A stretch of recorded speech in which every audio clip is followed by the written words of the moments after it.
neste momento, para nos falar sobre tendências econômicas de mercado e consolidação do mercado financeiro brasileiro, convido ao professor Dr. Alberto Borges Matias, doutor em Administração de Empresas pela Universidade de São Paulo e professor titular da USP. Ele é conselheiro assessor da revista Sala do Empresário e referi da revista Administração da USP. Também é consultor de várias empresas, dentre as quais Banco Central, Banco do Brasil, da Caixa Econômica Federal, IBM, Oracle, Martins e Magazine Luiza. Por favor, professor.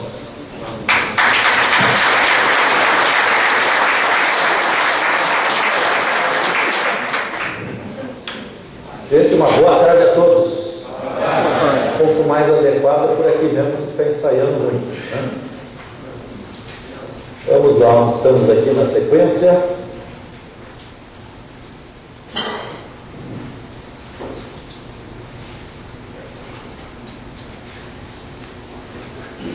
Tá bom.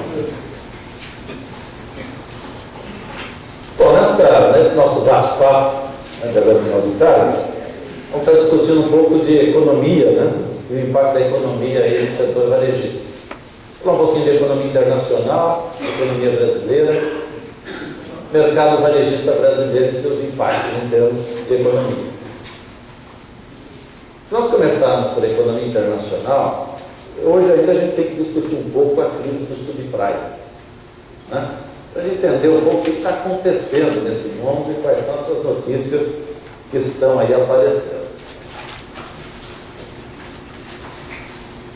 Aqui, nesse gráfico, vocês têm a evolução da taxa básica de juros americana, Fed Fund Rate, desde 1954.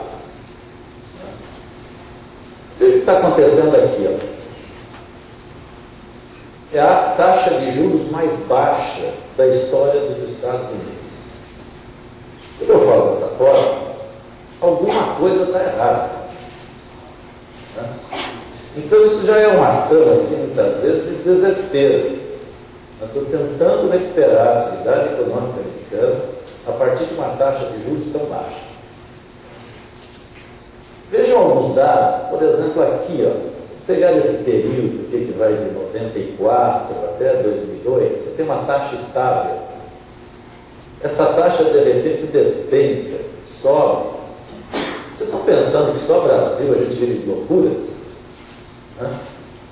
Olha só, vamos pegar os dados aqui. Peraí, nós estamos falando de uma taxa de juros aqui ao redor de 6% ao ano. Essa taxa de juros de 6% ao ano, ela vem para 1%. Em seguida, ela sobe para 5%.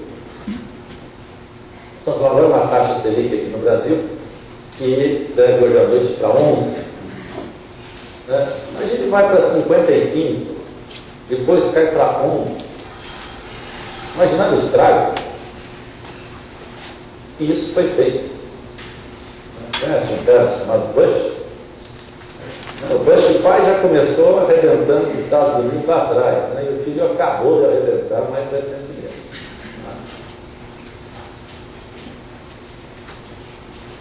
Bom, período pré-crise. Eu tenho um custo mais baixo na captação de crédito, um aumento na concessão de crédito, uma expansão do setor imobiliário. Né?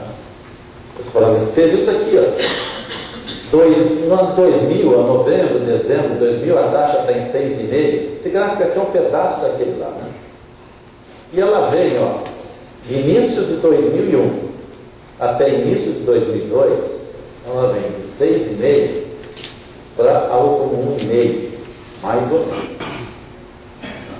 Então, veja, vocês têm investimentos, vocês investem em fundos de investimento, muitas pessoas investem em fundos de investimento. Muitas pessoas compram CDB de banco, RDB de banco. E quando essa taxa de juros vai lá embaixo, né, se a taxa brasileira fosse agora a 2% ao ano, o que vocês iriam fazer com o dinheiro de vocês? Iriam correr dos mercados de renda fixa para investimento em ações, investimento em mercado imobiliário. Né? E é isso aqui, ó, o que as empresas americanas fizeram. Olha o número de casas construídas. A taxa despencou, e aqui o número de casas construídas subiu. É um reflexo.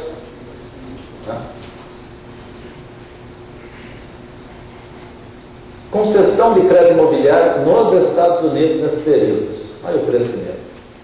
Entendeu como é que o mercado se comporta? Então, veja, quando eu estou vendendo uma mercadoria para o cliente lá no varejo, tem todo um movimento econômico que está influenciando essa atitude daquele cliente lá e da minha atitude em vender aquele produto. Valorização imobiliária nesse período. Um aumento da demanda imobiliária, aumento do valor das casas residenciais, comerciais também, aumento do valor das garantias para aquisições de empréstimos. Não, de repente eu tenho uma casa que estava valendo $500.000, na hora que a taxa de juros caiu, aumentou a demanda por residências e ela passa a valer $1 milhão. Aquela minha casa de 500 mil que era financiada, agora eu tenho uma casa de $1 milhão não financiada por um empréstimo de 500 mil. O que eu faço? Faço um novo empréstimo, novo complemento agora para $1 milhão, para bater com a casa. Fiquei com $500 mil na mão, que eu faço o quê? Posso comprar, né? Posso comprar mercadorias, posso comprar uma nova casa, posso investir no mercado imobiliário. Né? Meu valor apareceu. Ou vocês não tinham terreno em casa e tinham um valor e de repente o valor hoje é outro, quase o dobro. No Brasil não está acontecendo isso também? Aumento ainda maior da aquisição de crédito, os mercados de crédito crescem, maior volume financeiro disponível para aplicação em outros investimentos, como o mercado acionário. O preço médio das casas sobe. R$400 no mercado americano. Evolução do mercado acionário, aumento do investimento decorrente do aquecimento imobiliário e crescimento do crédito. O desempenho das bolsas americanas é fortemente influenciado pela taxa básica de juros do país, pois faz com que ocorra a migração das aplicações entre o mercado acionário e o mercado de renda fixa. Aí, ponto seguinte. Se eu incentivei a demanda, o que acontece com os preços? Sobe. Se os preços sobem, a inflação sobe. O que o governo faz?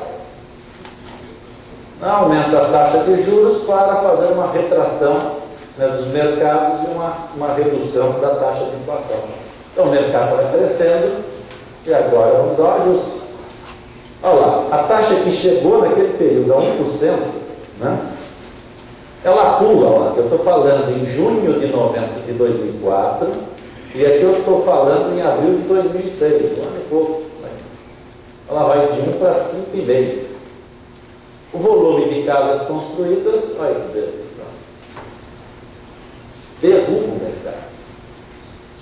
Então, quando a gente pensa assim, o governo como americano está pensando no bem-estar, pelo menos dos Estados Unidos. Isso é um engano. Né? Alguém na política econômica está pensando no meu bem-estar. Isso é um engano. E aí o que acontece? Eu quebro o mercado, não. Eu gero o mercado imobiliário, é uma desgraça. E daí, como é que eu conserto isso? Vou quebrar construtoras, vou cobrar fornecedores de materiais para construção, vou quebrar os clientes, vou quebrar os bancos, e aí no desespero eu vou baixar a taxa de juros rapidamente. Estou falando aqui, em 2007 e 2008. Isso tudo foi construído muito antes, a desgraça ela foi construída antes. E nós a vimos no segundo semestre de 2008, nós chegando com força. O que eu quero dizer com isso? A gente acompanhar essas coisas, acompanhar o que está acontecendo, para ver que caminho eu tomo em algumas decisões. Isso é estratégia.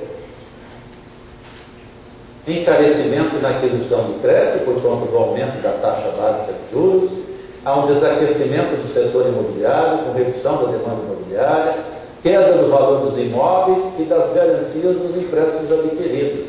De repente, aquela minha casa que tinha chegado a um valor de $1 milhão, que eu peguei um empréstimo de $1 milhão, agora voltou a valer $500 mil. E o banco faz o quê? O banco é um complemento da garantia. E cadê o complemento da garantia?